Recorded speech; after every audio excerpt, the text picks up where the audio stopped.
जमी, सबसे पहले आपको बधाई इतनी बड़ी पारी खेलने के लिए। 338 रन जब टारगेट मिला तो टीम का क्या थॉट था, और जब आप बैटिंग करने के लिए आए तो आपके दिमाग में क्या चल रहा था कि इतनी लंबी पारी, इतना लंबा स्कोर चेज करना है, तो आपके दिमाग में क्या प्रोसेस चल रहा था, उसके बारे में ज़रा बताइए। या आई थिंक जब ये स्कोर आया, द टीम का thought was that against New Zealand in 49 overs we had scored 3-4-1. Against Australia and Vizag, where we had scored 333. So we knew that we've done it against this team, and I felt with the way Australia started, we were 30 runs short with the way they were going, with the start they got. So I knew they were 30 runs short, and DY Patil is such a pitch, any score is chaseable. So I just knew that and मेरा thought process क्या था कि I just had to be there, क्योंकि runs आते हैं, but I need to be there to get those runs. Jemimah, it was a world record chase in the league stage that Australia did against India, and today it was. You think it was a fitting reply to Australia that you had a world record chase in women's ODIs, and were you praying, or were you tired that you were in between overs, in between deliveries, you were kneeling down and looking down? Were you praying, or what was it? Yeah, I was praying. I was talking to myself because actually I had lost a lot of energy. I was feeling very tired, and because of the tiredness, I was playing a few shots that, it was a very tricky phase at that time. Should I go right now? Should I take it deep? So I think that was one learning for me also, like to just stay there. Towards the end we always take it deep. But yeah, I was praying. I was talking to God, because I feel that I have a personal relationship with Him, and when I cannot carry myself, He always carries me.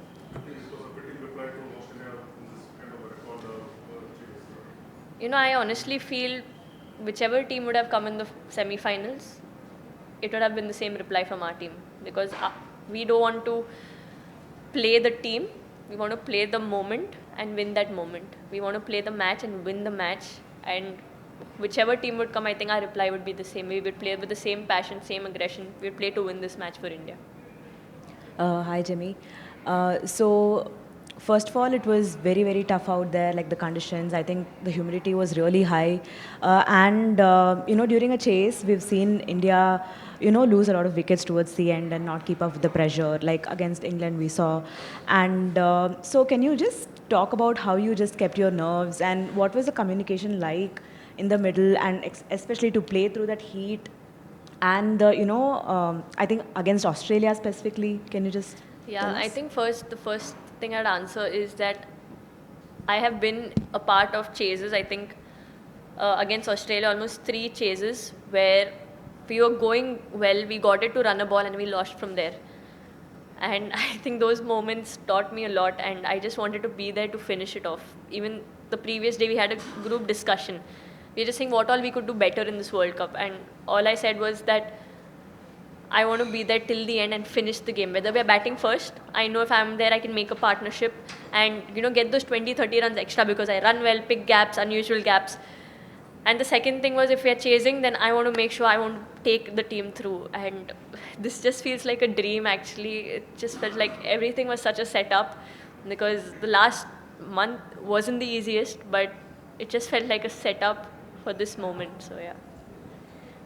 Jimmy, everyone dreams to win big matches for their country. It was a World Cup semi-final against 7 times champion Australia, and your knock was, the defining moment for India. How do you rate this innings? And you were also riding on luck, so how do you feel about, encashing those chances?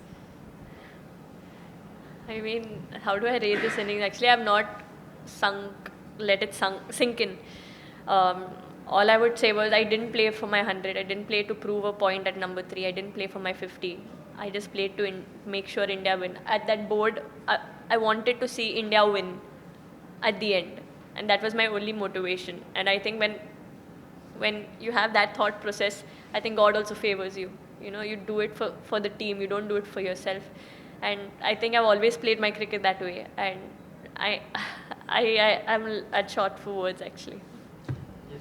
Hi, Jemmy. Well played today. Thank you. You said yourself you have been against Australia in chases like this, where coincidentally every time a Harman wicket falls, India tend to lose out at the death. pretty similar to what happened today as well. And just want to know, in that moment, what was that internal dialogue Yeah. like between you and yourself? What was that internal dialogue like? Yeah, actually, when you said that, I remember at that point I also felt that way because, and I was telling Haridi that we both have to finish it. We can't leave it for the end just because we are set and we know we can take it through. And when that happened, but actually, it wasn't a blessing, but it's like a blessing in disguise for me because I was kind of losing my focus because of my tiredness. But when Haridi got out, I think that added more responsibility to me that, okay, I need to be here. Okay, she's out, I'll score for her. And I think that again got me in the right zone. Then I started just, sensibly playing. So, yeah.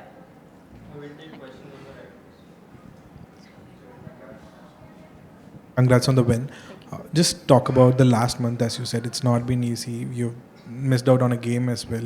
Your first ODI World Cup. Could you just talk about the emotions of it all? Yeah, I'll be very vulnerable here because I know if someone is watching this might be going through the same thing, and that's my whole purpose of saying it because nobody likes to talk about their weakness. I was going through a lot of anxiety at the starting of the tournament, and it was a lot, before few games also, I used to call my mom and cry the entire time, just let it all out. Because when you're going through anxiety, you just feel numb. You don't know what to do. You're trying to be yourself. And also, in this time, my mom, my dad, they supported me a lot. And also, there was Arundhati, who I think almost every day I've cried in front, almost every day I've cried in front of her. Later I was joking, I said, you don't come in front of me, I'll start crying. But she checked on me every single day. And there was Priti who helped me. She also knew what I was going through. Few of the net sessions, she was just standing there. Even yesterday she came, she just stood there just because, didn't say much, but she just knows that her presence is important for me. There's been Radha, who's, always been there, taking care of me. Like I'm so blessed to have friends I can call family, that I didn't have to go through it alone, and it's okay to ask for help. And that's what happened. And my mom also, she's as emotional as I am, but she went through a lot, my family went through a lot, but everyone stood by me and believed in me when I didn't, when I couldn't. And the other thing, then what happened, it started with the anxiety thing. Then I was dropped from the team. That really hit me. And when you're dropped, you have a lot of doubts because I always want to contribute to the team. But that day I couldn't do much sitting out. And then when you come back in, it's a lot more pressure with everything that was happening in the past month. But sometimes all you need to do is just hang in there and things fall into place. So I think, yeah. So I'm very grateful for the people who believed in me when I couldn't and were there for me and understood me. Because I couldn't do this on my own. I'm grateful to Jesus because just His presence and reading the Bible just has encouraged me in my tough times. And the Bible says that weeping endures for a night, but joy comes in the morning. And today joy came, but I'm still weeping. We'll take just last two questions. Yeah, Jemmy, is this your greatest cricketing moment ever? And how special is this, considering that you missed out on the 22 World Cup? And was that a point where you resolved that you're going to come back with a bang, because you've seen your career go up and up from there? To be honest, when I was dropped, obviously when I came into this World Cup, being dropped the last World Cup, I wanted to come out there and not prove a point, but just do things that my team wins. I kept reminding myself that because it's very easy to get into that mindset, and that mindset never has helped me. But I think today, not just today, but from the last few games, all I thought about was, because I didn't start off well, things just kept getting worse and worse. First I was dropped off the previous World Cup. Then I'm going in, got out on 0 in the first match. Went in next match, got a great start, couldn't convert it. Again getting out on 0, then getting a 30, then being dropped. So just when I felt, okay, now it's going to happen, things just got worse and worse. So this knock is very special for me because of everything I went through. And just to come out here, do it in front of my family, do it in front of my team, do it for the team, do it in front of my people, Navi Mumbai, for the crowd. I think it would be so far my best knock. I'm saving one more for the finals.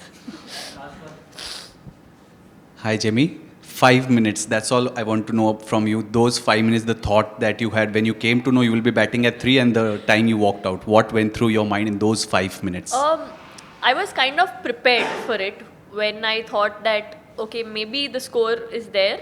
They might send me. So when that notice came, I wasn't like unaware. I was ready for it. So, but I just gave myself, some time. I was taking a shower. I took my ice bath. First I asked. Then they said it's the same order. Then they sent a message again and they said, okay, you are going to go now. So I said, okay, but I was in the shower at that time. I just freshened up. I ate something because I'd not eaten. And I think once I walked in there, I just thought of how would I play for a Mumbai team when I lead Mumbai? How would I do it there? Because I knew I needed to be there, build a partnership with Smriti or Harman or whoever comes in from there. What would I do? And I know how important this match is, and I wanted to be there to finish it off. So all I did was, just kept telling myself, just stand here. Just stand here. Amazing things can happen towards the end. You just give God a chance. Just stand here. You never know what can happen towards the end of the match. And then whenever thoughts were coming, like, when I reached my 50, when I reached my 100, I didn't celebrate because at that moment I thought of it and I looked at a hotel right here and I said, tomorrow morning, what would make me happier? Would it be a 50? Would it be 100? No, it would be India winning.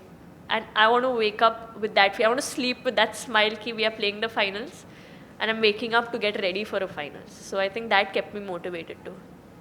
Thank you everyone. Thanks a lot for your time.